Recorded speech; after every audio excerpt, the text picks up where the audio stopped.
Үйлөнө турган болсоң, ушундай бир кызга үйлөн. Ал жүрөгүндөгү сүйүү, махабаттын жылуу сезимин сенден башка эч кимге арнабай турган болсун. Кандай абалда болбосо да сени жакшы көрө турган болсун. Бирде жигит төө менет, бирде жигит жөө жүрөт. Колуңдан байлык кеткен учурда жакшы көрбөй калса эмне кыласың? Аялдарды сыноо үчүн кембагал болуп бер деп атат.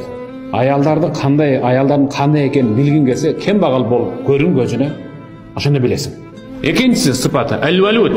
Сага аянбастан көбүрөөк төрөп берсин. Менин келбетим бузулуп калат. 3-4 төрөсөм дебей, көбүрөөк төрөй турганды танда. Башынан сүйлөш.